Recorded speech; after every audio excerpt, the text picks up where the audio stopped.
I woke up to my own name being used like an accusation. Not shouted, not whispered. Just said with quiet contempt, close enough that I could feel breath on my cheek.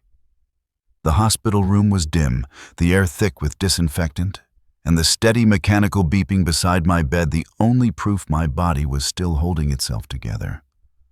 My brother stood there, arms crossed, staring down at me like I was an inconvenience that refused to end.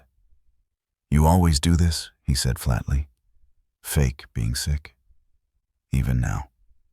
I tried to move. My body didn't respond. My chest felt tight wrong, like it didn't fully belong to me anymore. The monitor kept beeping patient, indifferent. "That noise is ridiculous," he added, reaching toward the cord. "Relax. He'll be fine."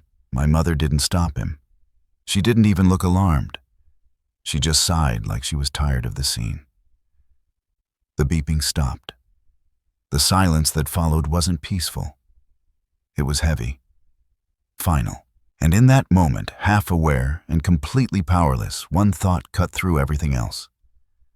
This wasn't cruelty anymore. This was something far more dangerous.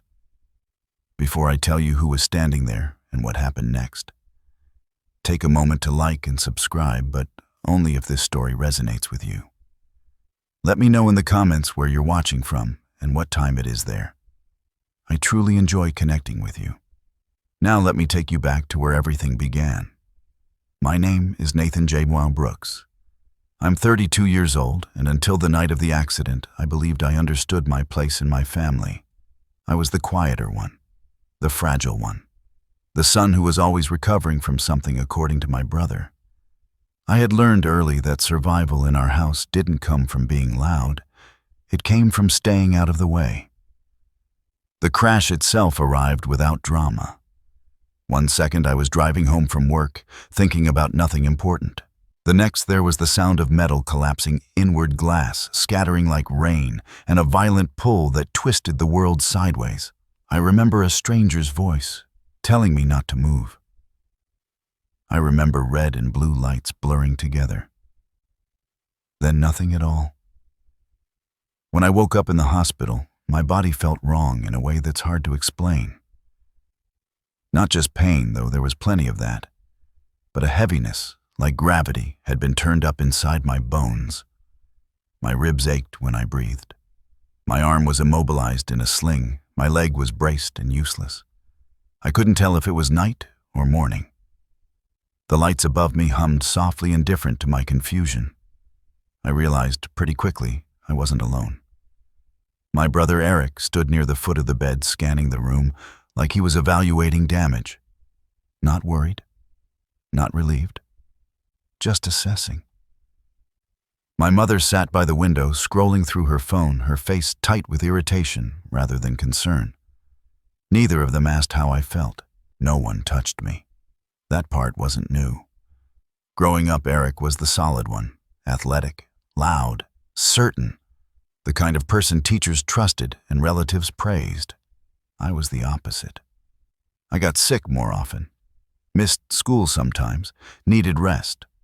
Doctor's appointments became ammunition in family jokes. Nathan's acting up again. Here we go. It was easier for everyone if my pain was treated like performance. Over time, I learned not to correct them. Lying there in that hospital bed, throat dry and chest burning, I felt that old instinct kick in. Don't react. Don't give them anything to use against you. I wanted to explain that my body felt unstable, like it might slip out from under me if I moved wrong. But explaining myself had never changed anything before. It had only taught them where to press. Eric broke the silence first. He glanced at the machines beside me, then back at my face, his mouth pulling into something close to a smile. "So dramatic," he said. "You totaled your car for what? A couple of bruises?" My mother let out a small laugh without looking up from her screen. I stared at the ceiling and focused on breathing. Each inhale felt shallow and complete, but I forced myself to stay still. I didn't trust my voice. I didn't trust what would come out if I let myself speak. There's a particular kind of exhaustion that comes from being constantly disbelieved. It's not loud. It doesn't explode. It settles. By the time I was lying there, wired to machines, I was already tired of defending my own reality. That's why when Eric stepped closer and complained about the noise the monitor was making, I didn't immediately understand what was happening. My mind was slow-fogged with pain and medication. I registered his hand moving toward the cord, but it took a second too long for meaning to catch up. And by the time it did, it was already too late. Eric didn't rush. That was the part that stayed with me later. If it had been sudden impulsive, I might have believed it was a mistake, but he moved with the calm confidence of someone who had already decided how the story would be told afterward. "That beeping is irritating," he said, tilting his head toward the monitor. "It makes everything feel worse than it is." My mouth opened slightly, but no sound came out. My tongue felt thick, useless. I tried to lift my hand just enough to signal to interrupt, but my arm stayed heavy against the mattress, uncooperative. "You've always done this," he continued, almost conversational. "Since we were kids. Headaches, stomach aches, some mystery pain whenever attention shifts away from you." My mother finally looked up from her phone, her eyes flicking between us. She didn't look alarmed. She looked tired. Like this was a familiar routine she wished would hurry up and finish. Eric reached out and wrapped his fingers around the cord. For a split second, I thought he was just gesturing, emphasizing a point. Then he pulled. The sound stopped immediately. No gradual fade, no warning. Just silence thick and wrong, like the room itself had stopped breathing. The screen beside me went dark. The lights didn't change, but something fundamental did. My heart stuttered in my chest, a sharp panicked flutter I couldn't control. I didn't scream. I didn't shout for help or flail, or do anything dramatic enough to prove I was in danger. I lay there frozen, staring at the ceiling, while my body tried to catch up with what had just happened. A strange thought surfaced then, quiet and terrifying in its clarity.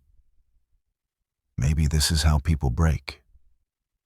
Not all at once, not loudly, but slowly, when no one believes the truth coming out of their mouth. Eric stepped back, satisfied. "See," he said lightly. "Nothing happened?"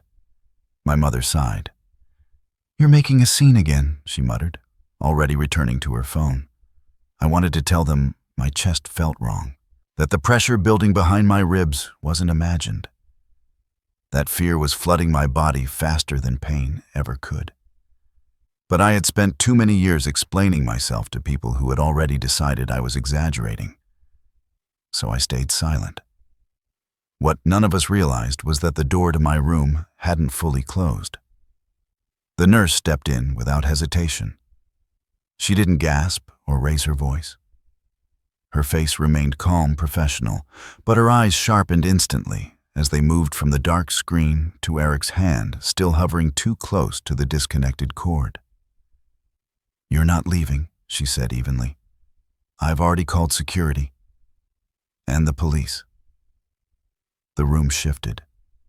Eric's color drained so fast it was almost startling. My mother's mouth opened, then closed again, like she was searching for the right tone to regain control of the situation. "She didn't mean anything by it," my mother said quickly. "He was just upset." Eric nodded, suddenly animated. "Yeah, he's fine. Look at him. He's always like this." The nurse didn't respond. She reconnected the monitor with steady hands, checked my IV, and glanced at the numbers flashing back to life on the screen. Then she stepped into the hallway, her voice low as she spoke into her radio. I could hear footsteps, already quick, purposeful. The sound of people who had done this before. Eric started pacing. "You're turning this into something it doesn't need to be," he said, his voice tight now. "This is ridiculous." My chest burned. Each breath felt shallow, incomplete. I couldn't tell if it was fear injury or the delayed shock of what almost happened. 10 minutes later, 2 police officers walked in. 1 woman, 1 man. They spoke to the nurse first. Then the female officer turned to me and asked a single question. "Do you feel safe?" I didn't answer. I didn't need to. The silence after that question was heavier than anything I'd felt all night. I stared past the officers, past my brother's rigid posture, and my mother's fixed smile to a spot on the wall where the paint had chipped into the faint outline of a crack. I focused on that small imperfection because it felt safer than looking at the people who had put me here.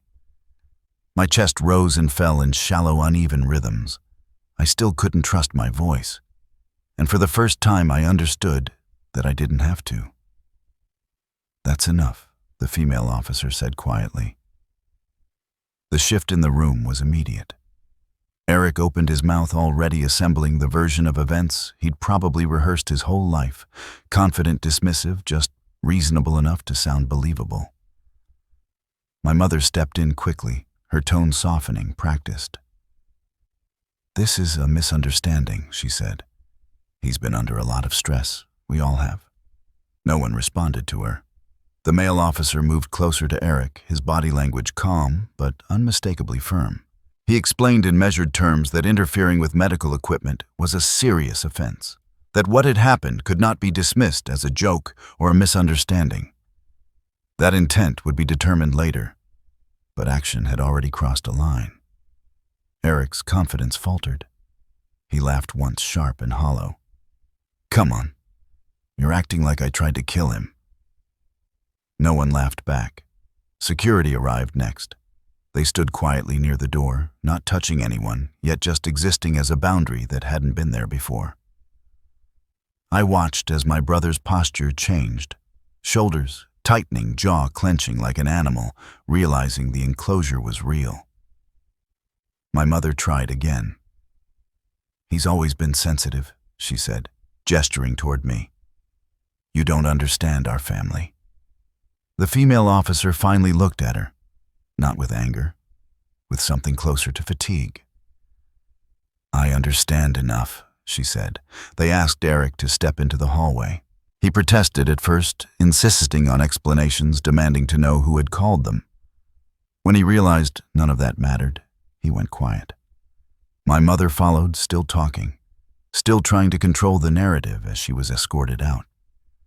The door clicked shut behind them. For a moment, I didn't feel relief. I felt hollowed out, like something essential had been removed from the room, along with them leaving too much space behind. The monitor beside me resumed its steady beeping, a sound that now felt almost intimate. Proof. Evidence. Something that could be trusted. My hands started to shake under the blanket, not because I was cold, but because my body was finally reacting to the danger it had been holding back. The adrenaline drained away, leaving exhaustion in its place. I stared at the ceiling and tried to slow my breathing, counting each inhale, each exhale like it was something I had to relearn. That was when it hit me. If the nurse hadn't been standing just outside the door, if she hadn't heard the cord disconnect, there would have been no witnesses, no interruption, no one to question the version of events my family would have offered later. Just a flat line, a tragedy, and a story about how fragile I'd always been. The thought settled deep, cold, and undeniable. Another nurse came in not long after. She was older, moved more slowly, her presence steady in a way that didn't demand anything from me. She checked my vitals, adjusted my IV, and asked gently if I wanted a social worker to come speak with me. I didn't answer right away. I didn't know what I wanted. I only knew what I didn't want. I didn't want my mother's voice telling me I was overreacting. I didn't want my brother's shadow hovering near my bed, waiting for the next opportunity to prove a point. I didn't want to be alone with them again. About 30 minutes later, a doctor I hadn't seen before walked in. She didn't rush. She didn't glance at her watch. She pulled a chair close to my bed and sat down like she intended to stay as long as necessary. Her badge read, Dr. Paula Monroe. She asked if I was in pain.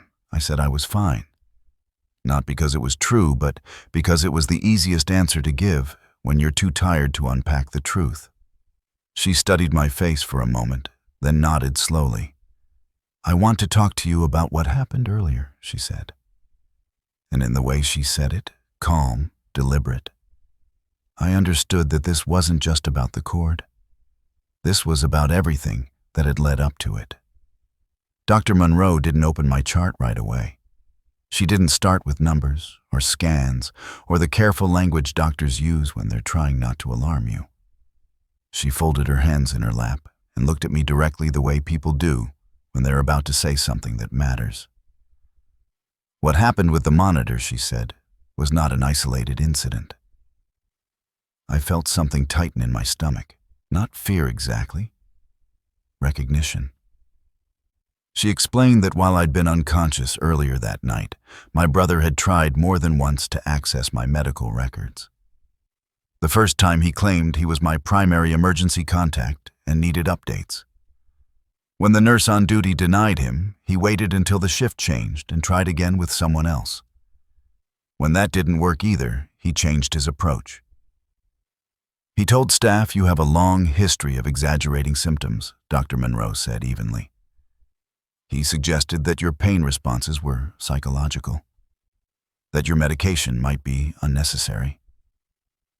The words landed one by one, each heavier than the last. She went on to explain that my mother hadn't interfered directly, but she had been present. Cameras in the hallway had caught her rolling her eyes behind nurses' backs, mimicking my breathing when she thought no one was looking.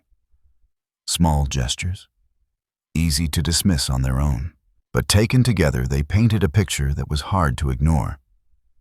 The hospital had documentation, timestamps, written notes from multiple staff members, witness statements. This wasn't hearsay. It wasn't my word against theirs. It was a pattern that existed independently of me. Dr. Monroe asked if I wanted to file a formal complaint. I stared at the wall beside her head, at the faint shadow where the light didn't quite reach. I didn't feel angry. Anger would have meant this was new. That something had changed suddenly and unfairly. What I felt instead was colder, quieter. Like something in me had finally stopped trying to defend them. For years I'd told myself my brother was just harsh, that my mother was overwhelmed, that they didn't mean it the way it sounded, that I was too sensitive. Those explanations had helped me survive them. They gave me a way to keep going without confronting what it would mean if the problem wasn't misunderstanding, but intent. Now sitting there with my arm immobilized and my body still trembling from shock, I understood that the hospital wasn't confused. They weren't debating motives or weighing family dynamics. They were responding to behavior, and that made it harder to pretend. Dr. Monroe didn't pressure me. She explained my options carefully, including what would happen if I chose not to pursue anything formally. She told me that regardless of my decision, the hospital had already flagged my chart for protective measures. I would be moved to a quieter floor. Visitor access would be restricted. Staff would be notified. "This isn't punishment," she said. "It's precaution." I nodded slowly. The word felt strange in my body. Precaution. As if I needed protecting from the people who shared my last name. That night they transferred me to a smaller room near the end of the hall. Fewer footsteps, less noise. The nurse who helped move me didn't say much. But when she adjusted the blanket around my shoulders, her hands lingered just long enough to feel intentional. Grounding. "You're safe here," she said softly, like she knew the word wouldn't fully register yet. When my phone was returned the next morning, it came sealed in a plastic bag along with my wallet and watch. The battery was nearly dead. When I powered it on the screen, lit up with missed calls and notifications stacked so tightly they blurred together. 32 missed calls, 17 voicemails, texts sent minutes apart, all from my brother. The messages swung wildly between fury and panic. Accusations, commands, pleas. He couldn't believe I'd let them embarrass him. He demanded I call him immediately before things got out of hand. Each message grew sharper, more desperate, as if volume alone could bend reality back into place. My mother's messages were different, shorter, controlled. She didn't ask how I was feeling. She told me to stop making things public, to think about the family, to fix this. She used that word family like it erased everything that had already happened. I set the phone face down on the bed and closed my eyes. For the first time, I wasn't wondering how to explain myself. I was wondering how far they were willing to go now that they'd been stopped. By late morning, the hospital no longer felt like a place of healing. It felt like a temporary barrier. Thin walls, shared hallways, too many entrances and exits. Every time footsteps passed my door, my body tensed, bracing for a familiar voice to slip through the crack. The first call I answered wasn't from my mother or my brother. It was from my cousin Megan. Her voice sounded unsteady, like she'd been holding something in for a while, and finally ran out of space to keep it contained. She said my mother had called her earlier that day, crying, frantic. The story she told was precise and wrong in ways only someone practiced could manage. I was unstable. I was over-medicated. I'd panicked and exaggerated a harmless moment into a spectacle. Eric had only been trying to help. Megan paused, then said quietly, "I didn't believe her." Not completely. That was new. I told Megan what actually happened. Not dramatically, not with emotion. Just the facts. The unplugged monitor. The nurse who heard it. The police. The documentation. The way my body had frozen while someone else decided whether I was worth protecting. I didn't embellish. I didn't need to. There was a long silence on the line. When Megan finally spoke again, her voice was different. Slower, heavier. "I've seen him do things like this before," she admitted. "Not this bad, but similar. I just didn't think it would go this far." After we hung up, messages started trickling in from other relatives. Some cautious, some sympathetic, some carefully neutral, as if they were afraid to pick the wrong side too early. A few asked if I was okay. Most asked what really happened already, signaling they'd heard a version that didn't include me as a full participant. By mid-afternoon, the family group chat exploded. Screenshots Megan later sent me showed exactly how quickly the narrative was being rewritten. I was accused of overreacting, of airing private matters publicly, of humiliating my mother and brother by involving authorities. A few relatives suggested I should have handled it quietly like adults do. But then came the messages that hurt in a different way. Relatives admitting almost casually that they'd seen Eric behave like this for years. That he'd always needed control, that my mother had always smoothed things over, reframed incidents, shifted blame. They said they'd ignored it because confronting her was exhausting, because it was easier to let things slide than deal with the fallout. Reading those messages, something inside me went still. I wasn't imagining it. I never had been. They knew. They had known, and they'd chosen convenience over intervention. The realization settled slowly, painfully. The accident had injured my body, but this knowledge cut somewhere deeper. It meant my silence hadn't been misunderstood. It had been accepted. 2 days later, I was discharged. The staff moved differently around me now, more deliberate, more careful. Like they were aware they were sending me back into something that didn't end at the hospital doors. I didn't tell anyone the exact time I was leaving. I didn't post about it. I ignored every call from my mother. I thought secrecy might buy me a clean exit. It didn't. As the nurse wheeled me toward the front entrance, I saw them waiting outside. Eric leaned against the railing, scrolling on his phone like he was killing time. My mother stood beside him, holding a grocery bag with flowers and a cheap balloon that read, Get well soon. Her smile was soft rehearsed. We didn't mean for it to go this far, she said, stepping closer as soon as she saw me. I didn't respond. I didn't take the flowers. I didn't even slow down.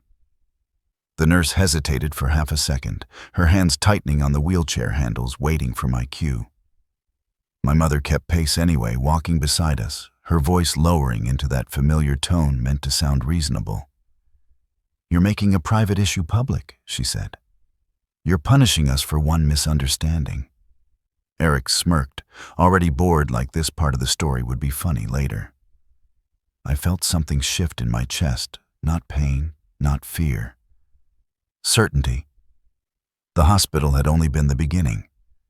They had been stopped in public, embarrassed, exposed, and people like them didn't accept that quietly. As we reached the car and the nurse helped me inside, I didn't look back. No, I didn't need to. I could already feel it.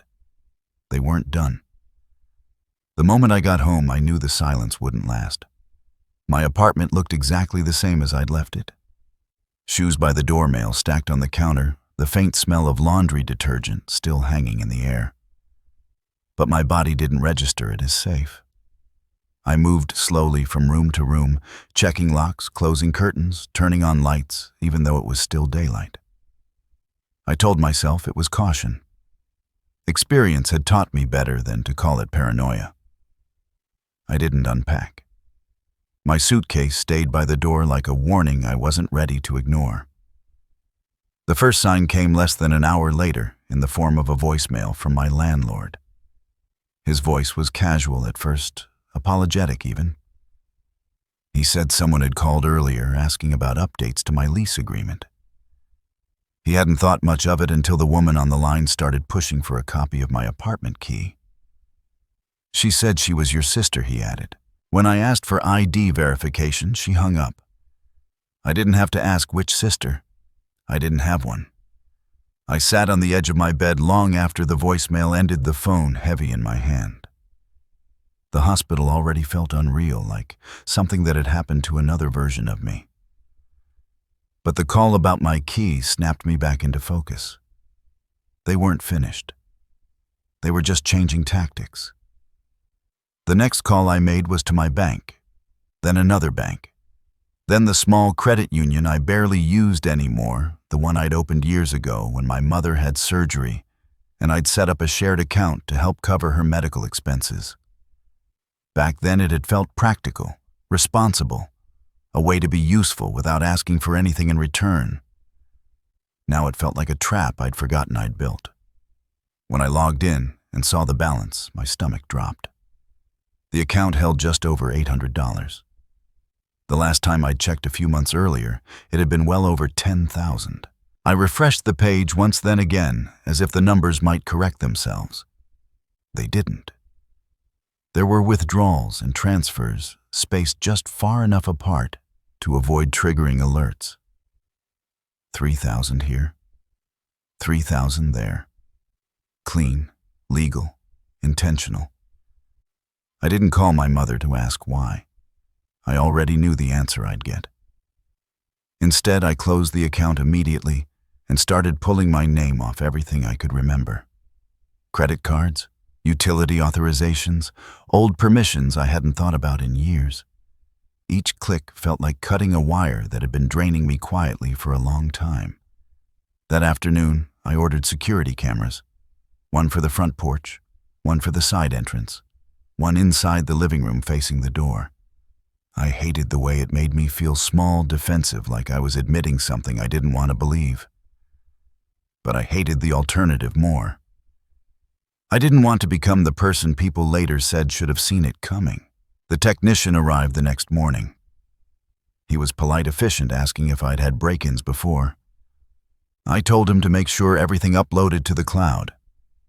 He didn't ask any follow-up questions.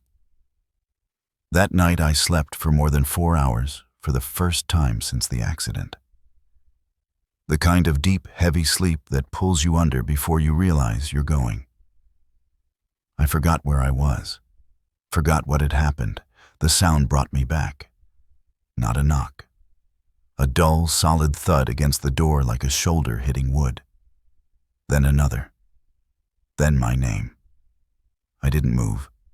I stayed crouched behind the couch, my phone already in my hand, the emergency number lit up on the screen. I recognized the voices immediately.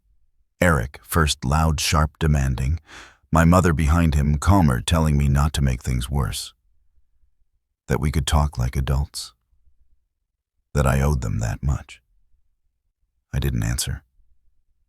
The operator told me to stay where I was. Not to engage. To wait. Through the live feed on my phone, I watched Eric pace on the porch.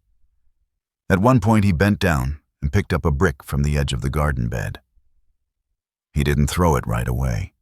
He just held it, weighing it in his hand, like he was deciding how far he was willing to go. My chest tightened until breathing hurt. The police arrived faster than I expected. No sirens. Just headlights washing over the driveway. An officer stepped between them and my door without asking many questions.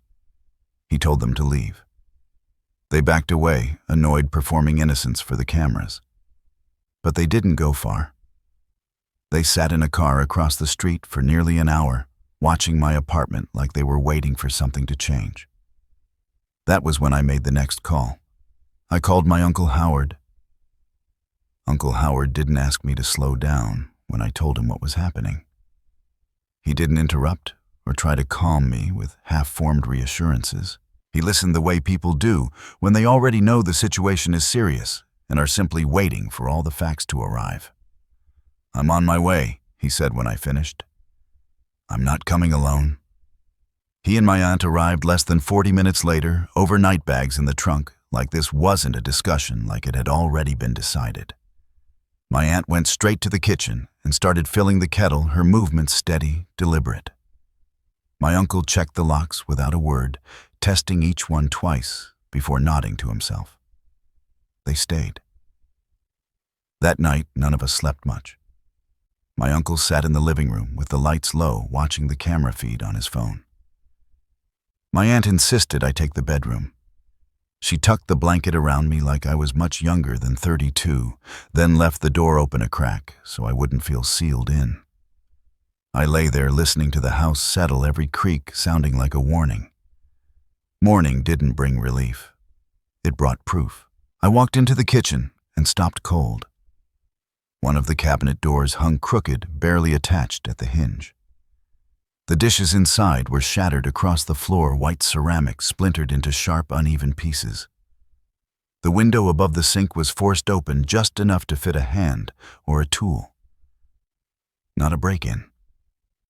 A message. My aunt didn't say anything. She grabbed a broom and started sweeping. My uncle crouched by the window, examining the frame, his jaw tightening in a way I'd never seen before. While they worked, my phone buzzed. The email subject line made my hands go numb. Confirmation of beneficiary change. It was from my life insurance provider. I hadn't logged into that account in years. According to the email, a request had been submitted to remove me as the primary beneficiary and replace it with my mother. The change hadn't gone through the digital signature, didn't match, but the attempt alone was enough to make my stomach turn. I showed my aunt first. She read it silently, then handed the phone to my uncle. When she finally looked back at me, she asked a question that landed harder than anything else. "Did you ever tell them about the policy I thought back to a dinner 2 years earlier? My mother talking about being prepared. Eric laughing, saying if I died he hoped he'd at least get my car." At the time it had sounded like a joke. It didn't now. My uncle was already on the phone. He called a lawyer he trusted before I'd even finished processing what the email meant. When he handed the phone to me, the questions came quickly and without judgment. Had I filed a police report? Did they have access to my finances? Were they listed as medical proxies? Did the hospital document the incident with the monitor? I answered honestly. There was a pause on the line long enough for my chest to tighten again. Then the lawyer said something that made my skin prickle. "This doesn't look like family conflict anymore," he said. "This looks like a pattern of interference and attempted control. Potentially criminal." By the end of the day, every account I had was closed or moved. Locks were changed again. Additional bolts installed. My aunt quietly texted relatives telling them not to share information if my mother or brother reached out. No explanations, no arguments, just boundaries. That night, another alert came through. Motion detected on the front porch. I opened the app and saw a man I didn't recognize standing just outside the camera's frame. Hoodie, jeans, phone pressed to his ear. He paced slowly, then looked directly at my door and said my name. Not loudly, not threateningly, like he expected me to answer. I didn't move. I didn't breathe. He stayed for 2 minutes, then walked back to a car I didn't recognize and drove away. I didn't sleep after that. I watched the footage on loop until my aunt came into the room and saw the look on my face. When she watched the video, she didn't ask who he was. She just said quietly, "We should have stopped this years ago." By morning, the house felt like it was holding its breath. No one said much as we moved through the space. My aunt made coffee. My uncle took another call with the lawyer, his voice low and precise, like each word needed to land exactly where it belonged. I sat at the table wrapped in a blanket that still smelled faintly of hospital disinfectant, watching steam rise from my mug and disappear before it reached my face. The footage of the man on my porch had already been forwarded to the police. An officer called to take a brief statement. I told him I didn't recognize the man, hadn't invited anyone, hadn't shared my address with anyone outside immediate family. He told me to keep my doors locked and not to engage if the man returned. It didn't feel like a solution. It felt like a pause, like everyone involved understood this wasn't over yet, but no one wanted to say it out loud. My uncle had something else in mind. That afternoon, he called a meeting. Not with my mother, not with my brother. With the people who had always circled the edges of our family but never stepped into the center of the conflict. 3 of his siblings, 2 cousins, 1 longtime business partner. They gathered in my aunt's living room like this was a quiet intervention, not for me, but for a situation that had finally grown too large to ignore. I didn't speak much. I didn't need to. My uncle laid everything out calmly. The hospital report, the unplugged monitor, the attempts to access my medical records, the drained joint account, the life insurance change request, the man on my porch who knew my name. Each detail landed heavier than the last. No one interrupted him. No one tried to soften it with excuses. What shocked me wasn't that he had documentation. It was that he wasn't the only one. My cousin Megan admitted my mother had called her days earlier asking whether she knew how much money I might have inherited from our grandfather. There was no inheritance, just assumptions. But hearing it said out loud twisted something in my chest. Another cousin admitted Eric had been asking questions about my insurance coverage out of concern. Concern. That word again. Someone asked whether we thought the man on my porch had been sent to scare me. I said I didn't know, only that he hadn't looked angry. He'd looked calm, too calm. The room went quiet. My uncle didn't raise his voice. He didn't dramatize. He made a few phone calls, stepped out onto the porch, and returned 20 minutes later with a look on his face I'd never seen before. Controlled, final. By evening, the process had begun to remove both my mother and Eric from the family business account. It was an LLC they technically had no operational role in, but had quietly collected dividends from for years. My uncle also froze the small trust our grandfather had set up for family emergencies, the one they'd accessed repeatedly, using guilt and stories about needing help. I should have done this sooner, he said, not to the room, but to himself. That night around 8:45, They showed up again. No warning, no apology. My mother carried a folder like it proved something. Eric pushed past the threshold before anyone could stop him, knocking over a lamp as he entered. They weren't there to talk. They were there to reclaim control. My mother accused me of poisoning the family, of exaggerating everything to play the victim. Eric shouted that I was turning everyone against them, that I'd always been jealous, always weak. When my aunt told them to leave, my mother snapped that she was just trying to take my money too. That was when my uncle stepped forward. He didn't shout. He didn't threaten. He said one sentence, clear and calm, loud enough for everyone to hear. "If you say one more word," he said, "I will have you removed from every remaining contract, every asset, every dollar tied to this family." My mother froze. Eric opened his mouth, then stopped when my uncle raised a finger. "No more," he said. "We're done protecting you from yourselves." Then he turned to me and asked a question no one had ever asked me before. "Do you want them here?" My voice didn't shake when I answered. No. For the first time in my life, someone listened. They didn't argue after that. Not loudly, anyway. My aunt stepped between me and the doorway while my uncle stood firm, his presence quiet but immovable. My mother gathered her folder against her chest like it contained proof of something she was entitled to keep. Eric stared at me for a long second, his expression unreadable, then looked away first. That was new. They left without another word. The house felt different once the door closed behind them. Not peaceful. Not yet. Just still. The kind of stillness that follows something breaking cleanly in two. My aunt locked the door and leaned her weight against it for a moment, exhaling slowly like she'd been holding her breath for years. My uncle checked the locks again, then finally nodded. That night I slept on the couch, not because I didn't have a bed, but because the living room felt closer to the exits, closer to the truth of what had happened.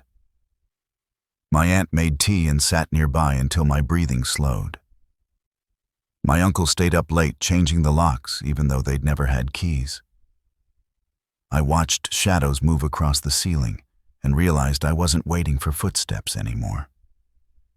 I was waiting for my body to understand that the immediate danger had passed. It took longer than I expected. The fear didn't vanish overnight. Even after the restraining order paperwork was filed, even after the lawyer confirmed everything was in motion, my body stayed tense. Every sound outside made me open my eyes.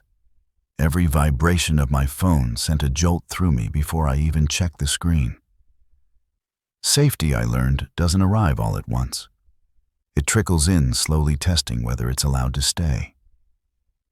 A few days later, my uncle sat across from me at the kitchen table and asked a question I hadn't been prepared for. "Do you want to stay here?" he said. "Or do you want to leave?"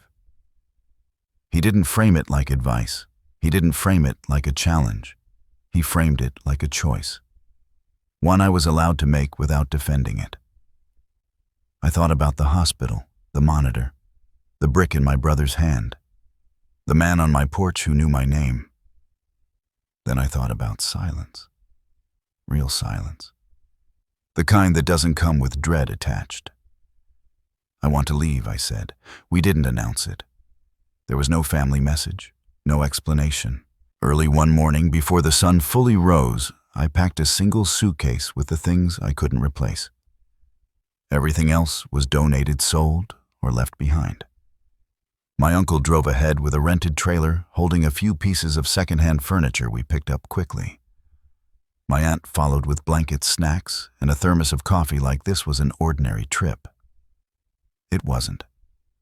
The apartment was 2 hours away. Small, older, nothing special. But it had solid locks, quiet neighbors, and a layout that didn't echo with memory. That was enough. The first night I sat on the floor with my back against the wall and listened to the building settle. No shouting, No footsteps outside my door. No voices saying my name like they owned it. I didn't sleep much at first. The quiet felt unfamiliar, almost suspicious. But nothing happened. Days turned into weeks. I started taking short walks around the block, then longer ones. I bought a small table and 2 chairs from a thrift store. My uncle helped hang blackout curtains. My aunt filled my pantry like I was starting over from scratch, labeling containers and pretending not to notice when I went quiet. They never asked me to heal faster. They just stayed. The restraining order held. No violations, no strange cars, no late-night calls. I heard nothing directly from my mother or my brother. That didn't mean they disappeared. It just meant they stopped reaching me. Once my cousin Megan texted from an unfamiliar number. She said, "You were right." I see it now. I didn't reply. Not because I was angry, because I was done explaining. I worked quietly, saved money, learned which grocery store had the best bread. Some days were still heavy. Grief doesn't vanish just because danger does. I grieved the family I thought I had, the protection I never received. That grief came in waves, but it passed. It always passed. One evening, my aunt and I sat on the small balcony drinking tea. She asked if I was happy. I thought about it for a long moment, then told her the truth. Happiness felt too big. But I felt like myself for the first time in a very long time. Not the version that stayed quiet to survive. Just me. And that was enough. After everything that happened, I used to think survival meant endurance. Keeping your head down, absorbing what hurt so things wouldn't get worse. For a long time, I believed strength was staying silent and calling it peace. I believed love meant tolerating harm if it came from family. What I understand now is that survival is not the same as living. There's a quiet damage that comes from being constantly doubted, from having your pain minimized until you start minimizing it yourself. It doesn't leave bruises people can see, but it teaches your body to stay tense even when nothing is wrong. It teaches you to expect danger in familiar places, to confuse control with care. Walking away didn't fix everything. It didn't erase the past or make the grief disappear. I still carry the loss of the family I hoped I had. I still have moments where my chest tightens for no clear reason, where my body remembers before my mind does. But I also learned something I never had before. Distance can be an act of self-respect. Boundaries are not punishments, and safety should never have to be earned. I didn't leave because I was weak. I left because I finally understood that staying would have cost me more than I was willing to lose. Some people will never see the harm they cause, not because it isn't real, but because admitting it would mean losing control. Letting go of their version of the story was the most freeing thing I've ever done. If you've lived through something similar, if you've ever been told you were too sensitive while quietly falling apart, I want you to know this. You're not imagining it, and you're not alone.